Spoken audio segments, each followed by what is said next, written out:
Biblia kwenye kitabu iko cha Wakolosai sura ya 10, sura ya kwanza mstari wa 13 hadi mstari wa 14. Wakolosai 1:13 hadi 14.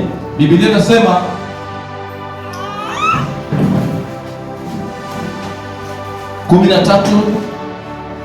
hadi 14. Biblia inasema, nanyi mlikuwa mmekufa kwa sababu ya makosa yenu na kutahiriwa kwa mwili wenu, ili aliwafanya hai pamoja naye, akiisha kuwasamehe makosa yote, akiisha kuifuta ile hati iliyoandikwa ya kutushtaki kwa hukumu zake, iliyokuwa na uadui kwetu, akaiondoa isiwepo tena, akaigongomelea msalabani, akiisha kuzivunja enzi na mamlaka na kuzifanya kuwa mkongo kwa ujasiri, akazishangilia katika msalaba huo. Ndipo niliposema nimeenda kusoma andiko la pili. Bwana Yesu asifiwe sana. Bwana asifiwe sana. Haleluya. Biblia kwenye kitabu cha Wakolosai ile sura ya kwanza mstari wa 13 na wa 14 anasema, naye alituokoa katika nguvu za giza, akatuhamisha na kutuingiza katika ufalme wa mwana wa pendo lake, ambamo katika yeye tunao ukombozi, yaani masamaha ya dhambi. Bwana Yesu asifiwe sana. Kwa hiyo somo letu linasema ulishahamishwa, na nilisema mtu anajiuliza kutoka wapi? Lakini Biblia kwenye kitabu cha Wakolosai inazungumza jinsi ambavyo kuna mahali tulikuwepo, kuna mahali ulikuwepo. Bwana Yesu asifiwe sana. Haleluya. Ni kama vile ambavyo Ibrahim alilelewa mahali ambapo watu waliabudu miungu. Wazazi wake walikuwa wanaabudu miungu, lakini kwa sababu Mungu akawa na kusudi na Ibrahimu, akafika hatua nyakati zile akaamua kujidhihirisha kwa Ibrahim. Bwana Yesu asifiwe sana. Akamtokea Ibrahim na Mungu akaamua kumuhamisha Ibrahim kutoka mahali ili ampeleke sehemu nyingine. Bwana Yesu asifiwe sana. Anamwambia Ibrahim, toka katika nchi yenu uende mahali nitakapo kuonyesha. Ana makusudi ya kumtoa mahali ili ampeleke kwenye mahali pengine. Hiyo ndiyo maana ya kuhamishwa. Bwana Yesu asifiwe sana. Haleluya. Kwa hiyo nataka kusema kwamba Biblia inasema naye alituhamisha. Nani ambaye alituhamisha? Yesu alifika hatua, sisi tulikuwa, Biblia inasema mlikuwa wafu kwa sababu ya makosa yenu. Maana kulikuwa na mahali ambapo kila mmoja wetu alikuwepo. Kabla hujaja kwa Yesu kuna mahali ulikuwa. Bwana asifiwe sana. Haleluya. Kabla hujakutana na Injili kuna mahali ulikuwepo, kuna mahali nilikuwepo. Lakini baada ya kukutana na Injili, baada ya kukutana na Yesu, Yesu ana makusudi ya kunitoa mahali nilipokuwepo ili anipeleke mahali pengine. Na ndiyo maana Biblia inasema naye alituokoa katika nguvu za giza. Kwa maana hiyo wote tulikuwa tumekamatwa katika ulimwengu wa giza. Halo. Bwana asifiwe sana. Haleluya. Haleluya. Hapa Biblia haijachagua kwamba kuna watu hawakuweko kwenye nguvu za giza. Inasema naye alituokoa katika nguvu za giza. Kwa hiyo wote tuliokuweko mahali hapa, Yesu alikuwa na kusudi la kutuhamisha kutoka mahali ili atupeleke mahali pengine. Halo. Bwana Yesu asifiwe sana. Tuko sawa wapendwa? Kwa hiyo kuna mahali ulitakiwa, lazima unapompata Yesu, lazima unapokutana na Injili, lazima unapokutana na kitabu hiki cha katiba ya mbinguni, kitabu ambacho kinawaamuru wanadamu wote waliozaliwa na mwanamke watembee katika katiba ya kitabu hiki. Uwe mweupe, uwe mweusi, uwe mfupi, Mungu anatamani watu wote watembee na katiba ya kwake. Amen. Kwa hiyo katiba hii, mtu anayetaka kutembea na katiba hiyo ni lazima afike hatua aelewe ya kwamba Mungu alikuwa na makusudi ya kumuhamisha katika zile nguvu za giza. Ninapozungumza habari ya nguvu za giza, ni ile mamlaka inayotenda kazi katika mamlaka ya yule muasi Shetani. Haleluya. Sasa inashangaza, leo mtu yuko kanisani, ana miezi 5, ana miezi 6, ana mwaka mzima, lakini bado anatembea kwenye mamlaka ya giza. Haleluya. Bwana asifiwe sana. Yesu anasema mimi ni nuru ya ulimwengu. Bwana asifiwe sana. Mimi ni nuru ya nini? Ya ulimwengu.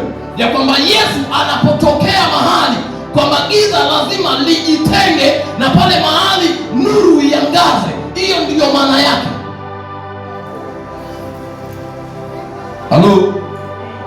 Bwana asifiwe. Kuhamishwa ni ile hali ya kutolewa kwenye vifungo ama utumwa. Kuhamishwa ni ile hali ya kutolewa kwenye vifungo ama utumwa. Tunapozungumza habari ya vifungo, kila mwanadamu aliyezaliwa na mwanamke alizaliwa akiwa na kifungo. Hakuna hata mmoja ambaye alikuwa huru, hata huyu, hata mmoja. Amen. Amen. Kila mmoja alizaliwa akiwa na nini? Na kifungo. Kwa hiyo Yesu alidhihirishwa ili azivunje kazi za nani? Za Shetani. Ndivyo Biblia inaniambia.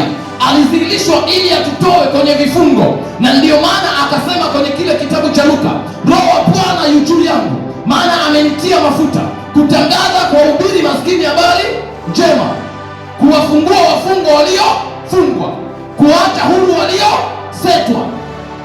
Bwana Yesu asifiwe sana. Haleluya. Roho wa Bwana yu juu yake, maana kama kutangaza habari njema kulikuwa na habari mbaya, haikuwepo habari njema. Hata kama watu walikuwa wanakula wanashiba, hata kama watu walikuwa wanacheka, lakini bado kulikuwa na habari mbaya. Lakini Yesu ndo anakuja akiwa amebeba habari njema, habari ya kuwakomboa watu kutoka kwenye vifungo, habari ya kuwahamisha watu kutoka kwenye nguvu za giza, habari ya kuwatoa watu kutoka kwenye manyanyaso, habari ya kuwatoa watu kutoka kwenye utumwa na vifungo mbalimbali. Halo. Kuna mtu nasema naye? Bwana Yesu asifiwe sana. Vifungo ambavyo Bwana Yesu alivishughulikia, alikuja kushughulika na vifungo na utumwa ambao sisi kama wanadamu tulikuwa tunatembea katika hivyo vifungo. Unajua, watu wanaweza wakawa wanatembea kwenye vifungo halafu asielewe kwamba yeye anatembea kwenye kifungo. Kuna mtu anaweza akatembea kwenye utumwa halafu asielewe kwamba yeye ni mtumwa wa jambo fulani. Kwa hiyo Yesu alikuja kushughulikia vifungo na utumwa ambao wanadamu walikuwa wanatumikishwa. Bwana Yesu asifiwe sana. Bwana asifiwe. Andika mambo haya. Kifungo cha kwanza, Biblia inasema sasa, kifungo cha, mimi nimeandika hapa, alafu mwishoni tutakwenda kusoma neno. Bwana Yesu asifiwe sana. Kifungo cha kwanza, tulikuwa wakosaji. Tulizaliwa tukiwa wakosaji, na dhambi hii ya kukosea tuliirithi tu baada ya Adamu kushindwa kulitii neno la Mungu, baada ya Adamu kushindwa kutii maagizo ya Mungu. Biblia inasema Adamu alipoagizwa na Mungu asile tunda la mti wa katikati, aliposhindwa kutii agizo, alipotenda dhambi, maana dhambi ni uasi, alipowasi kauli ya Mwenyezi Mungu, ndipo mwanadamu akaingia kwenye eneo la ukosaji. akatembea akiwa mkosaji, akatembea akiwa mkosefu mbele za Mungu, akakosa kibali mbele za Mungu. Na kupitia makosa hayo tunaona mzaliwa wa kwanza wa Adamu anakuwa wa kwanza kutenda dhambi ya mauaji, kumwaga damu. Ni kwa sababu ile asili na chemichemi ya uovu iko ndani yake. Halo. Na ndio maana unaweza ukazaa mtoto mdogo kabisa, ukaanza kuona ukorofi wake, ukaanza kuona jinsi ambavyo ana roho mbaya, ukaanza kuona jinsi ambavyo yeye ni mnyimifu tu, ni mdogo, lakini kwa sababu ndani yake kuna tatizo, kuna chembe ya kukosea. Kwa hiyo Yesu akaja kushughulikia hilo. Biblia inasema kama mauti iliingia kwa mtu mmoja, na uzima pia alikuleta mtu mmoja. Haleluya. Kwa sababu kama tulikufa kwa sababu ya Adamu, kama tulikosea kwa sababu ya Adamu, kama tulitembea katika kukosea kwa sababu ya baba yetu Adamu, Mungu alipoutazama ulimwengu, kwa sababu mwanadamu amefika hatua amekosa kibali mbele za Mungu. Ukisoma habari ya kitabu kile cha Mwanzo sura ya 6, Biblia inasema Mungu akatazama dunia, hakuona hata mtu mmoja mwenye mawazo mazuri. Wote mawazo yao yameharibika, mioyoni mwao wanawaza madhara tu. Mungu akaitazama dunia akasema, nitachukuliana na mwanadamu mpaka lini?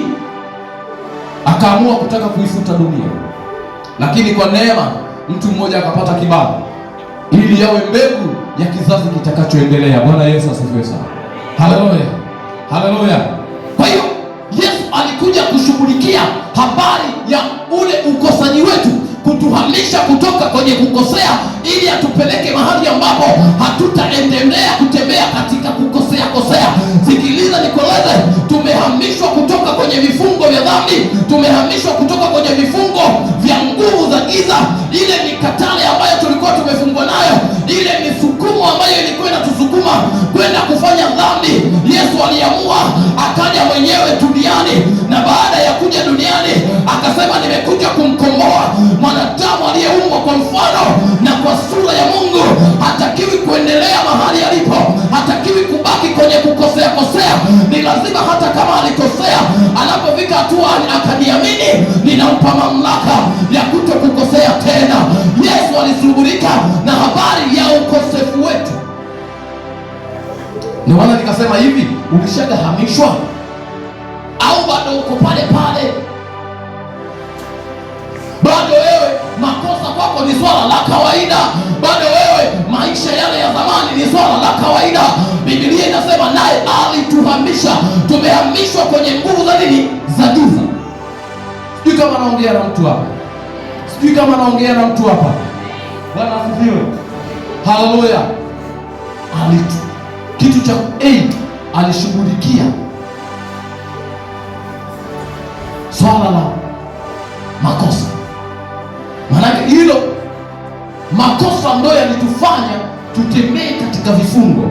Makosa ndio yalitufanya tutembee katika hali zile tulizotembea nazo. Makosa ndio yalitufanya shetani awe na mamlaka ya kutunyanyasa. Makosa ndio yalitufanya shetani awe na mamlaka ya kutupandikizia magonjwa. Makosa ndio yalitufanya shetani awe na mamlaka ya kutupandikizia umaskini. Makosa ndio yalitufanya shetani awe na mamlaka ya kutupandikizia hofu.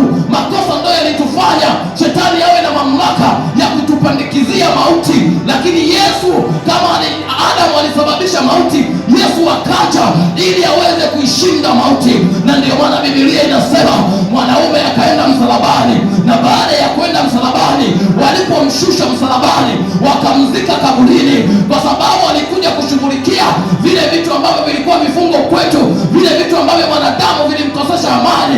Biblia inasema siku ya tatu Yesu Kristo akafufuka. Sikia, Yesu asingefufuka nisingesimama hapa kuhubiri. Halo.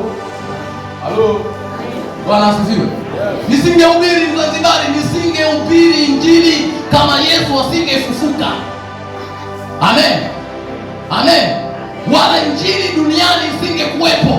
Maana baada ya pale Yesu wamemkamata, wamemuua, wamempiga pale msalabani, Sikiliza nikwambie, akina Petro walipofika hatua wakaona jamaa kweli tumemzibia jiwe pale kwenye lile kaburi na lile jiwe limewekewa muhuri, jamaa wakasema imeisha. Imefanya nini? Imeisha. Jamaa akawaambia wenzake, jamani, hapa mchezo ndio umefanya nini? Umeisha. Jamaa washamkamata, washamuua. Anajiuliza maswali, nilimuuliza huyu jamaa, mzee, tumeacha yote tutapata nini? Akanambia, duniani mara 100 na mbinguni uzima wa nini? Ndio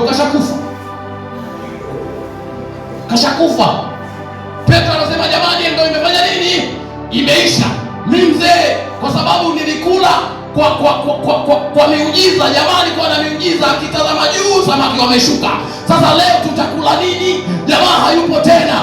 Alikuwa na makundi wanatoa sadaka, alikuwa na makundi wanakuja na mikate. Wanapokuja na mikate akiibariki, tunakula. Leo nani atatulisha? Jamaa anasema, naenda zangu baharini kwenye nyavu mwanangu. Imeisha. Haleluya, haleluya. Jamaa akajikuta anarudi zake wapi? Baharini kuvua samaki ili maisha yaende. Haleluya. Lakini amesahau ya kwamba mwanaume alisema kwamba nitautoa uhai wangu, nitakufa watanizika, lakini siku ya 3 nitafufuka. Jamaa amesahau ya kwamba alisema mtalivunjeni hekalu hili na mimi nitalijenga kwa siku 3. Sikiliza nikueleze, Biblia inasema siku ya 3 mwanangu, kaburi lenyewe lilielewa, kuzimu yenyewe ilielewa ya kwamba aliyeshuka sio mtu wa kawaida, ya kwamba aliyeshuka kuna kusudi na lazima ile kusudi likatimie. Biblia inasema siku ya 3 Yesu akafufuka. Biblia inaniambia akawatokea wanafunzi maeneo, akawatokea kina Mariamu Magdalena, akawatokea wale wawili mwanangu wanaelekea Emau. Biblia inasema akawatokea mahali wamejifungia, akawaambia, mimi sio mzimu mwanangu, ni mimi mwenyewe, angalieni mikono yangu, hii ndio mijeledi walionipiga na hii ndio ubovu wangu uliochomwa. Nimewaletea neno la uzima, neno la uhai, neno la baraka, neno la matumaini. Yesu anatupea matumaini hata mahali tulipokata tamaa, kwa sababu yeye ni mwenye matumaini. Alishinda kifo na mauti, anatupea matumaini. Nakupa matumaini mchana wa leo. Haijalishi umeingiaje hapa, nataka nikwambie yupo Bwana wa uzima, atarudisha uzima ndani yako. Ni kwa sababu hataki uendelee kubaki kwenye mashaka. Kwa hiyo ukibaki hapo ni wewe mwenyewe tu. Yaani ukikaa kwenye hofu ni wewe mwenyewe. Unataka uendelee kubaki hapo, lakini yeye anakwambia, mwanangu, toka. Ukiwa kama vile Ibrahimu aliambiwa, Ibrahimu toka, utaenda mahali ambapo nakuonyesha, na huko utakapokwenda nitakubariki. Sikiliza nikwambie, Ibrahimu alilipokea neno, na lile neno akasema, neno hili nitalitii, na jamaa akaamua kuondoka. Sasa kuna watu hawataki kuondoka mahali walipo. Amen, amen, amen. Anasema, mimi nimeridhika kuwa hapa. Pole. Bwana asifiwe. Jambo la pili, aliondoa hati ya kutushtaki iliyosababisha uadui kati yetu na Mungu. Aliondoa hati ya kutushtaki iliyosababisha uadui kati yetu na nani? Na Mungu. Bwana Yesu asifiwe sana. Umenielewa? Umenielewa? Anasema naye, utaona huko mbele, tutaenda kusoma. Hizi ni pointi, andika. Lakini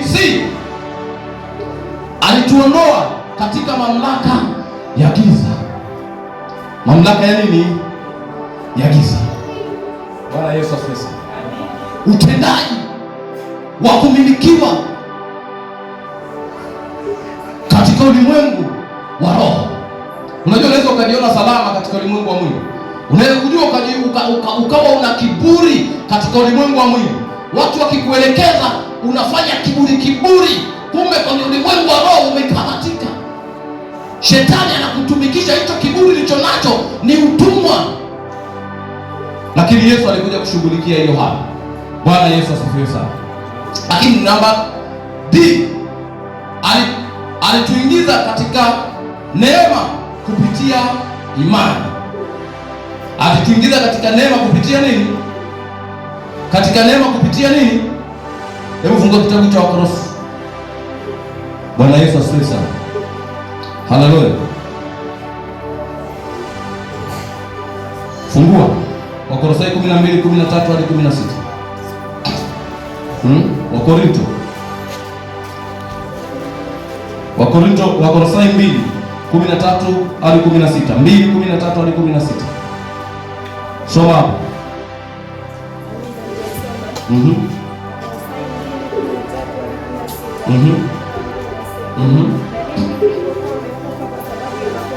Na nyinyi mlipokuwa mmekufa kwa sababu ya makosa yenu na kutokutahiriwa kwa miili yenu, aliwafanya hai pamoja naye, akiisha kutusamehe makosa yetu,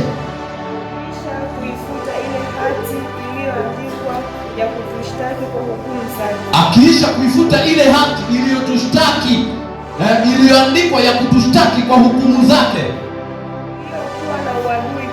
iliyokuwa na uadui kwetu, akaiondoa isiwepo tena,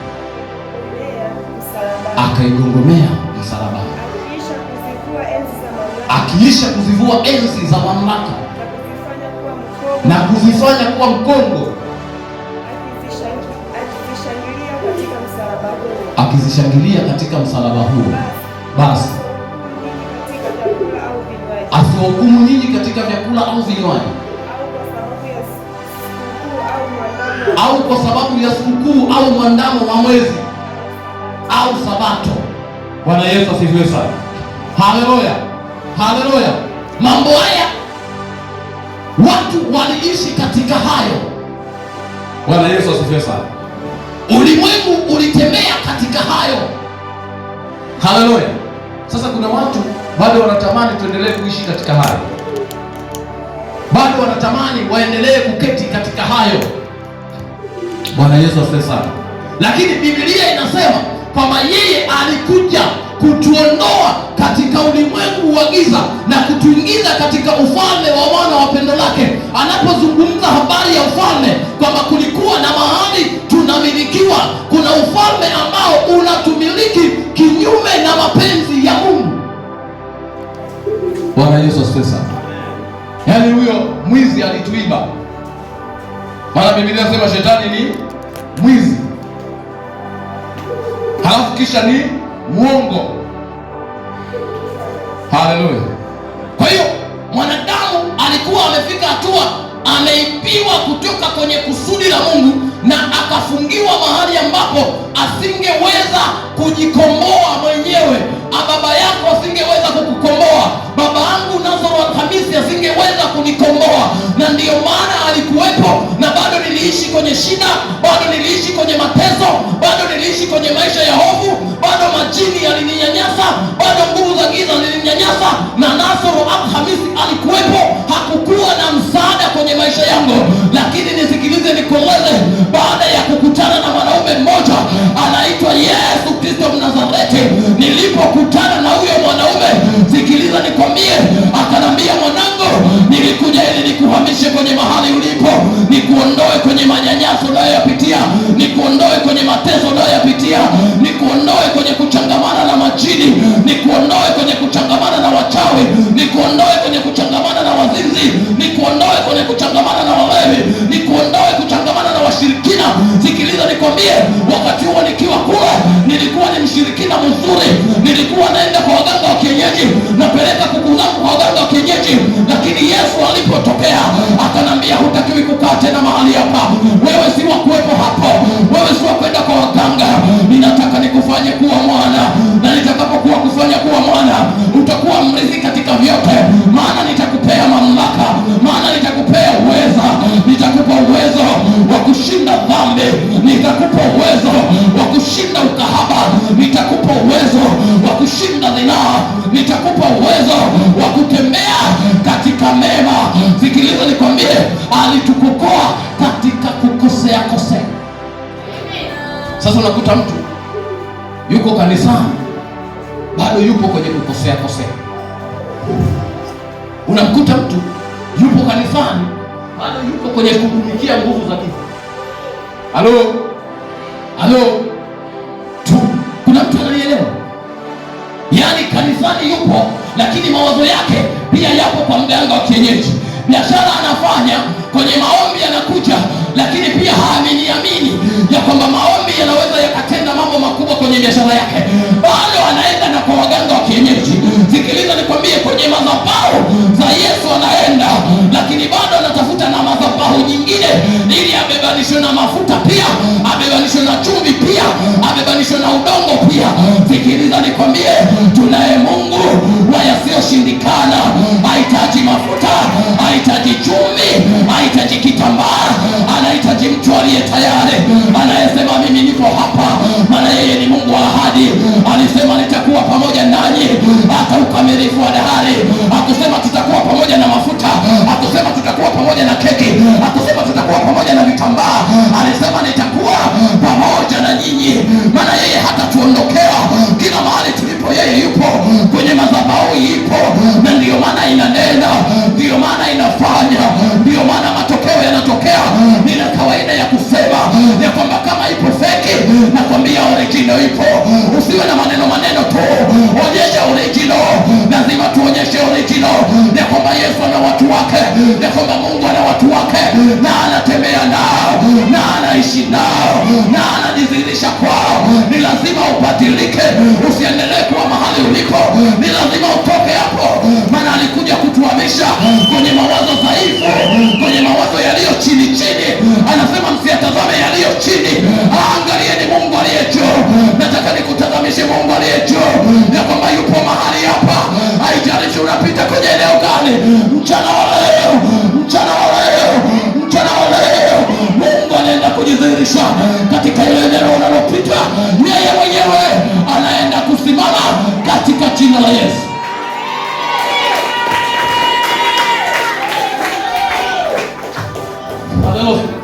Najua mimi sitaki watu dhaifu, na ndio maana nikasema ukiingia hapa kanisani miezi 3 haujafunguliwa, tuna kikao na wewe na baraza la halmashauri kuu, utuambie shida nini, kwa nini ufunguliwi? Yaani mimi sitaki washirika dhaifu. Mshirika yuko kanisani miaka 2 kama ndondocha aelewe, kama limetolewa msukule lipo tu. Shindwa kwa jina la Yesu. Haleluya. Hili ni kanisa la mashujaa waliombeba Mungu.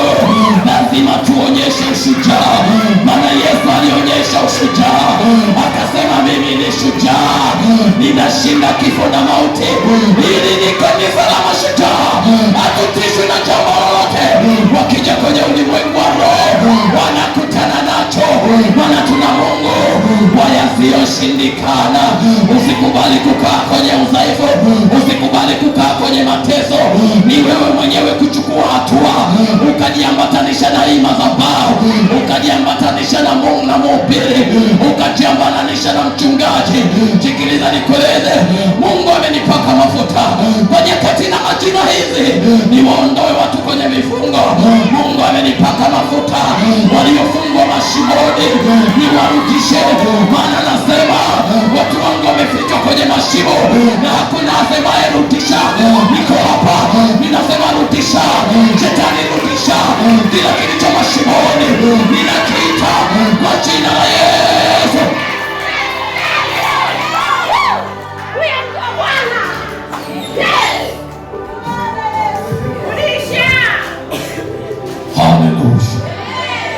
Haleluya.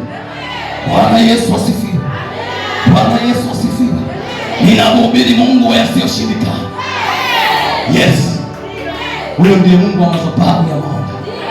Acha waongee. Bwana asifiwe sana.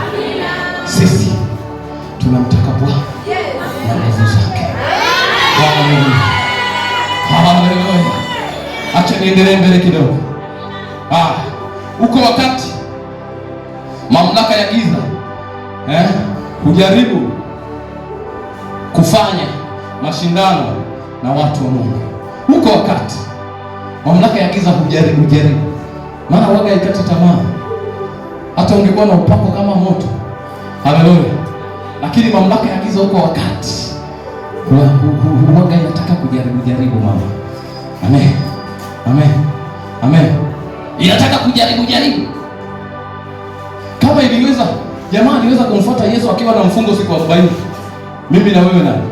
Anasema kama wamefanya hivi katika mti mbichi, kwenu nyinyi mti mkavu itakuwaje? Bwana Yesu asifiwe. Haleluya, haleluya. Bwana asifiwe. Huwaga inajaribu kutaka kugusa maeneo fulani. Bwana asifiwe sana. Hebu fungua kitabu cha Luka sura 22 mstari wa 53. Luka 22:53, soma hapo. 22:53. Yeah. Soma vizuri ntia. Kila siku nilipokuwa pamoja na hekaluni, akamnyonyesha kunyoshea mikono, lakini ndio sahihi na mamlaka ya Yesu. Soma Waefeso 6:12. 6:12 Waefeso. Amina. Kwa wakati huu shetani analeta jaribio, na Mungu akafika hatua akaruhusu lile jaribio liweze kumgusa Bwana Yesu. Lakini nataka nikwambie, Mungu wakati mwingine anaruhusu mambo ya kupate. Mungu anaruhusu wakati mwingine upite kwenye msukosuko fulani, ili afike mahali akajitolea utukufu mahali. Na ndiyo maana wakati wana wa Israeli wapo kule kwa Farao, Mungu amepeleka mapigo tofauti, amepeleka mapigo karibu 7-8, lakini bado Farao amekuwa na moyo mgumu. Mungu anafika hatua anamwambia, Bwana, huyu jamani nimemfanya awe na moyo mgumu ili mimi nikajitolee tu utukufu. Bwana Yesu asifiwe sana. Haleluya, haleluya. Kwa hiyo kuna wakati Mungu anaruhusu mambo ili yeye aweze kujitolea utukufu. Kuna wakati Mungu anaweza akaruhusu mapito fulani ili afike hatua mtu yule ambaye anapita kwenye hayo mapito akielewa ya kwamba ni naye Mungu ambaye hapendi niendelee kukaa kwenye mapito, alikuja kunihamisha kwenye hayo mapito, atanitokea tu pale mbeleni. Huyo mtu hatakata tamaa, hata kama atapita kwenye mapito, anajua kuna mahali naenda kutoka, kuna mahali naenda kuinuka, kuna mahali naenda kusimama tena. Hata kuwa na tumaini la kukata tamaa pale, ana tumaini la kuinuliwa mbeleni. Na ushahidi yuko kwa kina Ayubu. Bwana asifiwe sana. Biblia inasema palikuwa na mtu katika nchi ya Usi, mchaji wa Mungu, mkamilifu na mwaminifu, lakini Mungu akaruhusu jaribio. Bwana Yesu asifiwe sana. Maana majaribu wakati mwingine ni mtaji wa imani. Lakini Biblia inasema hayakawapata majaribu yapitayo uwezo wenu, lakini Mungu akifanya njia ya kufanya nini? Atatengeneza mlango wa kufanya nini? Wa kutokea. Bwana Yesu asifiwe sana. Haleluya. Umenielewa? Nazungumza habari ya kuhamishwa. Habari ya kufanya nini? Ya kuhamishwa. Kitabu cha Waefeso sura ya 6 mstari wa 12. Waefeso 6:12, nataka tuiangalie hii. Waefeso 6:12. 6:12. Biblia inaniambia, kwa maana kushindana kwetu sisi si juu ya damu na nyama, bali ni juu ya falme na mamlaka, juu ya wakuu wa giza hili, juu ya majeshi ya pepo wabaya katika ulimwengu wa roho. Bwana Yesu asifiwe. Haleluya. Kushindana kwetu sisi, yaani sisi wa Kristo. Mwambie jirani yako, kushindana kwetu sisi si juu ya damu na nyama, bali ni juu ya falme na mamlaka ya majeshi na pepo wabaya katika ulimwengu wa roho. Bwana Yesu asifiwe sana. Lazima uelewe. Amen. Lazima ufanye nini? Uelewe kwamba ni kweli baada ya kuhamishwa mwanangu kuna prosesi ambayo nitaipitia, lakini ashukuriwe Mungu wetu na Baba yetu. Anasema ninawatuma kama kondoo katikati ya mbwa mwitu. Bwana Yesu asifiwe sana. Lakini anasema enendeni ulimwenguni kote mkahubiri nini? Kwa kila, tazama mimi niko pamoja nanyi hata ukamilifu wa nini? Wa dahari. Bwana Yesu asifiwe sana. Kwa hiyo tunapohama mahali, ni kweli kabisa, tulikuwa wengine tumekamatwa na mizimu, wengine walikuwa wamekamatwa na mapepo hapa, wengine walikuwa wamekamatwa na nguvu za giza hapa, wengine walikuwa na magonjwa hatari. Anafika hatua anajiuliza maswali. Mzee wangu wa kanisa akashuhudia hapa, mimi nimekuja hapa ananiambia niko na vidonda vya tumbo, kwa sababu ni mzee anashuhudia. Anasema niko na vidonda vya tumbo, lakini alishuhudia hapa tarehe moja, akasema alikuwa na vidonda vya tumbo mpaka vimetokeza kwenye koo, kwenye ulimi. Vidonda vimetoanzia tumboni mpaka kwenye ulimi. Jamani, si alisema hapa? Bwana Yesu asifiwe sana. Haleluya. Na ni mzee wa kanisa. Bwana asifiwe sana. Na nimemkuta hapa akiwa mzee wa kanisa. Bwana asifiwe sana. Haleluya. Lakini kwa sababu kuna mahali alikuwa anapita, lakini kwa sababu ya imani ambayo tukafika hatua tukashikamana na tukabeba imani, tukasema hatutakiwi kuendelea kukaa kwenye hayo manyanyaso, maana manyanyaso sio ya kwetu, magonjwa sio ya kwetu. Anasema magonjwa ya Misri hayatawapata. Hata pale yanapotupata tunarudi tunamkumbusha Bwana, mbona magonjwa haya sio ya kwetu? Mbona Bwana yameingia ndani mwetu? Tunamwambia Bwana tunayakataa. Sikia nikwambie, tukakataa ile hali. Mama akashuhudia hapa, Mungu amemponya vidonda hapa. Haleluya. Sasa huko mtu yani unaishi kwenye hayo matatizo, halafu unahisi kama ni ya kwako, umeyang'ang'ania. Yesu anasema njoni kwangu ninyi nyote msumbukao na kulemewa na nini, na mimi nitafanya nini? Nitawapumzisha. Kwa nini utaki? Unajua siku moja bwana, acha nikuposhe, nikiwa nafanya huduma pale Mwera. Bwana Yesu asifiwe sana. Nikiwa mchungaji msaidizi kwa askofu mstaafu pale Mwera, nikawa nimepangwa kuhudumu. Nilipopangwa kuhudumu, nikawa nimefunga kwa ajili ya kuomba Mungu anipe neno, lakini pia huaga sifanye huduma kwa akili zangu. Bwana asifiwe sana. Napendaga kufanya pamoja na Mungu. Nikalala usiku, mchana nikalala mchana. Mungu akanionyesha tuko kwenye basi. Tuko kwenye nini? Basi. Alafu kwenye lile basi abiria wengi sana. Alafu kuna mama ndani ya lile basi amekaa kwenye kiti cha basi, alafu amejitikwa mzigo kichwani. Na basi linafanya nini? Linaenda. Anahangaika wale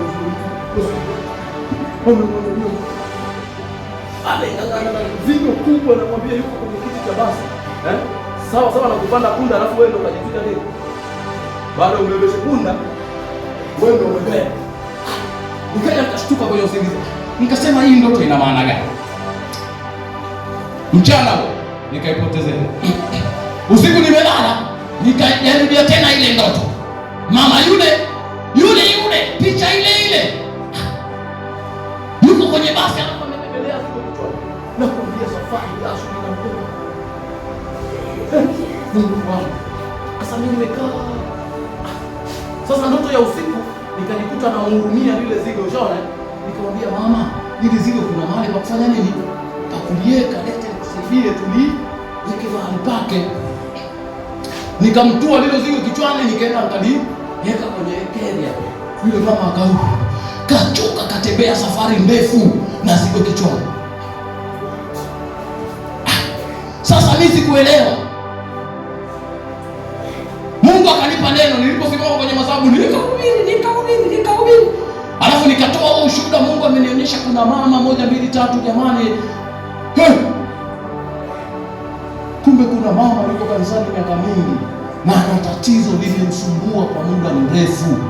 Akapita madhabahuni akasema inawezekana mtumishi mimi. Nikaomba na yule mama baadaye akaniletea shuhuda, akasema huko. Nasema nini? Kwamba Yesu anasema njoni kwangu ninyi nyote msumbukao na kulemewa na mizigo, nami nitawapumzisha. Sasa kuna watu hawataki kupumzishwa, yani wameng'ang'ana, yani yuko kwenye usafiri alafu kabebelea na zigo, anatoka na majasho, anahangaika nalo, wakati ile zigo alikuwa aliweke tu kwenye keria, atafute tu au amwambie kondakta kwamba ile zigo liweke kwenye buti kule, asafiri akiwa yuko na amani, asafiri akiwa yuko na utulivu. Na ndivyo ilivyo kwenye makanisa ya leo. Wako watu wanatembea na mizigo, watu wanatembea na matatizo, injili inahubiriwa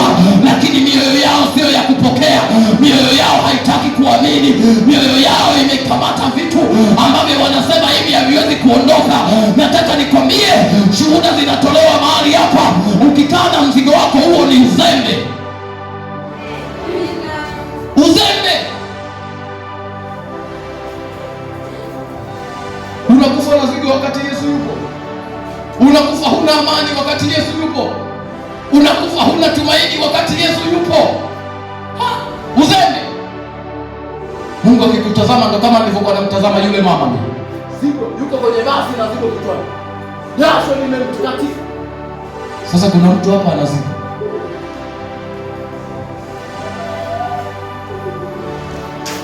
Halo. Halo. Halo. Roho Mtakatifu anasema hapa. Haleluya. Haleluya. Asa unaona mmoja.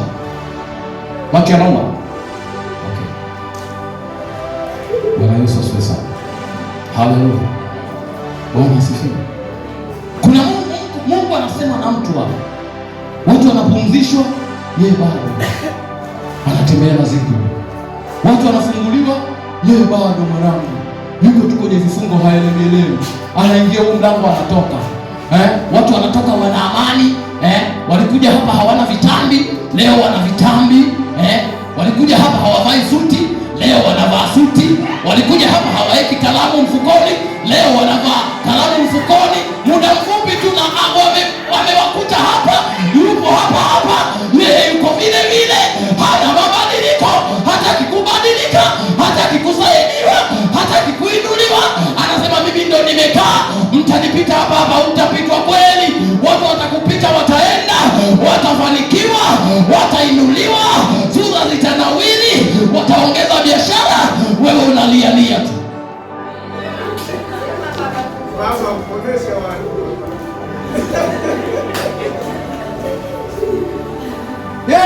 Tuna ushuhuda sisi. Tangu nimekuja hapa nina ushuhuda. Watu walikuwa na biashara moja, leo wana biashara mbili, wana biashara tatu kwenye madhabahu. Amen. Amen. Amen. Alikuja haelewi, leo anaelewa. Bwana Yesu asifiwe. Haleluya. Bwana asifiwe. Ndiyo, lazima tukae kwenye madhabahu inayonena. Nimemwambia mtu alikuja hapa ana mashaka yake, nikamwambia kama hiyo madhabahu haineni, mwanangu sikushawishi, kimbia haraka, utakufa vibaya. Maneno ya mzee Magembe, utakufa vibaya wewe na kuhurumia. Kwa nini ufe vibaya? Na Yesu yupo ambaye yeye ameshakatufia ili sisi tufe vizuri. Hatufi tukiwa tunalalamika, hatufi tukiwa tuna uchungu, tunakufa tukiwa tunacheka. Maana kwetu kufa ni kulala tu. Najua nitalala, siku moja nitaamka, na nitakapoamka mwanangu katika ule utukufu. Haleluya. Bwana asifiwe sana. Kubali kuhama. Ibrahim aliziona baraka za Mungu alipokubali kufanya nini? Kuhama. Hivi angekaa kwenye madhabahu ya baba yake Tera, nafikiri leo tungemsoma kwa baba wa imani. Angekaa kwenye madhabahu ya baba yake Tera, leo tungemsoma kuwa baba wa mataifa mengi. Jamaa alipoambiwa ondoka katika nchi yenu, akasema mzee, naondoka. Sikiliza nikwambie, usibaki mahali hapo, amua kuondoka.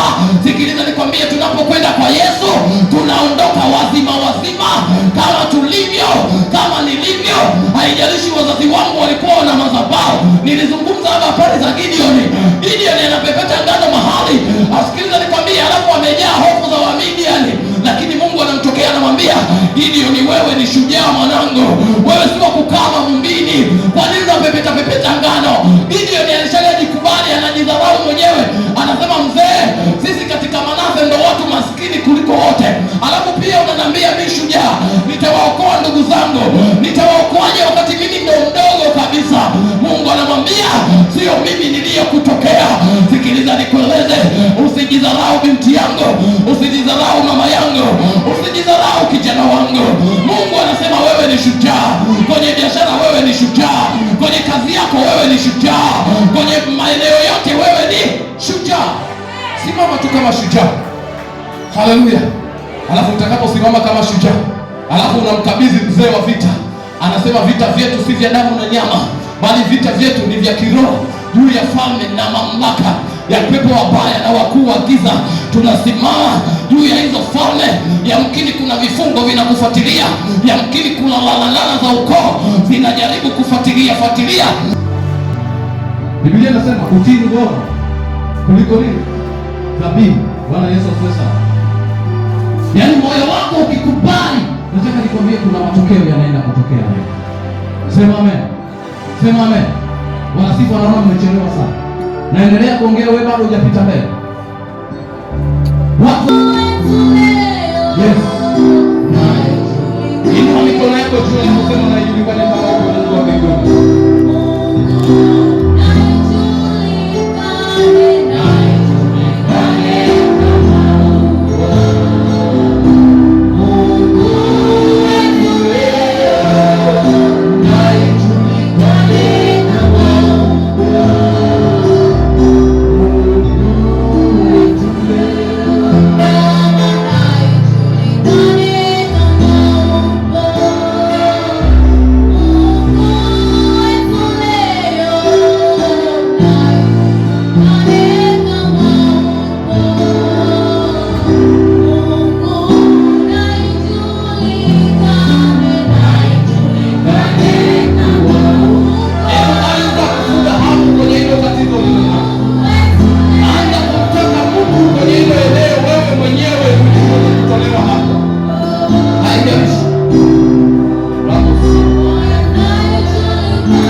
Alafu mwambie Bwana, mimi ninadai haki yangu, mimi ninadai haki yangu. Maana Biblia inasema njooni tusemezane, leteni hoja zenye nguvu ili niwapatie haki yenu. Ni wakati wa kudai haki katika jina la Yesu, katika jina la Yesu. Ninabomoa kila nguvu iliyo kinyume na makusudi ya Mungu, kila mamlaka ambayo imeinuka kinyume na Mungu, kila mahali ambapo umeshikiliwa kwenye ulimwengu wa roho, ninakunyakua kwa jina la Yesu. Ondoka mahali ulipo, ondoka kwenye vifungo, ondoka kwenye mateso, ondoka kwenye huzuni, ondoka kwenye kukata tamaa, ondoka kwenye roho ya hofu. Ndio, ndio, ndio, ndio. Kuna mtu anaondolewa mahali, kuna mtu anahamishwa mahali, mahali ambapo sio pao, mahali ambapo sio pa kwake, mahali ambapo pana matatizo, mahali ambapo pana magonjwa. Ninaondoa katika jina la Yesu. Ninatuma moto kila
katika jina la Yesu, katika jina la Yesu. Kanisa, endelea kuomba, endelea kuomba, endelea kuomba. Ninaalika uwepo wa Mungu, ninaalika uwepo wa Mungu. Kila mamlaka iliyo kinyume na makusudi ya Mungu, kila mifumo, laana za ukoo, laana za mababu, laana za mabibi, kila aina ya mateso, ninatuma moto, natuma moto. Shetani, kila mahali ulipo, haya atakupiga kelele uende. Mapepo, mapepo, mapepo, mapepo, majini, majini, majini, majini, vifungo vya kila namna, katika kwa damu ya Yesu, damu ya Yesu, damu ya Yesu, ninatuma moto, ninatuma moto, natuma moto, natuma moto, natuma moto, natuma moto. Kila aina ya vifungo, kila aina ya manyanyaso, ninahamisha, ninahamisha. Rabosia, rabosia, rabosia, kwa jina la Yesu, kwa jina la Yesu. Kila mamlaka iliyekamata mtu, kila mamlaka iliyekamata maisha yako, kila mamlaka iliyekamata nafsi yako, haya yako hata kuondoka kwa jina la Yesu. Roho ya magonjwa, vifungo vya kila namna, vifungo vya kila namna, inavikatakata katika jina la Yesu. Nakatakata madhabahu ya giza, nakatakata madhabahu ya giza, nakatakata madhabahu ya giza, nakatakata madhabahu ya giza, nakatakata kila roho chafu ndani yako, kila roho inayoweka iliyekamata kwa ajili ya kuona utukufu wa Mungu, ninaing'oa hiyo roho katika jina la Yesu. Roho ya kukosa amani, roho ya uchungu, toka chini kwa jina la Yesu. Toka chini, toka chini. Mamlaka ya giza toka chini, mamlaka ya giza toka chini, mamlaka ya giza toka chini. Kila roho iliyo kinyume na makusudi ya Mungu, ninaachilia moto kwa jina la Yesu. Ninaita moto kuanzia kwenye utosi mpaka kwenye unyayo. Naita moto kwa jina la Yesu. Moto, moto, moto, moto. In the name of Jesus. In the name of Jesus. Kwa jina la Yesu. Kila laana, roho ya mikosi, roho ya mikosi, roho ya mikosi, toka chini kwa jina la Yesu. Toka pando na shetani kwa jina la Yesu. Toka pando na ibilisi kwa jina la Yesu. Magonjwa toka chini. Wewe ndiye kamata macho. Ninatamka uponyaji juu yako. Kuanzia kwenye ulimwengu wa roho mpaka kwenye ulimwengu wa mwili. Pokea uzima kwa jina la Yesu. Pokea uzima kwa jina la Yesu. Pokea neema kwa jina la Yesu. Katika damu ya Yesu, ninamondoa kwenye kila mifumo, ninamondoa kwenye kila kukamatika, kila mahali amekamatika kwenye ulimwengu wa roho. Baba, ninakatakata hiyo mikamata, nakatakata hiyo minyororo, nakatakata hiyo minyororo katika jina la Yesu.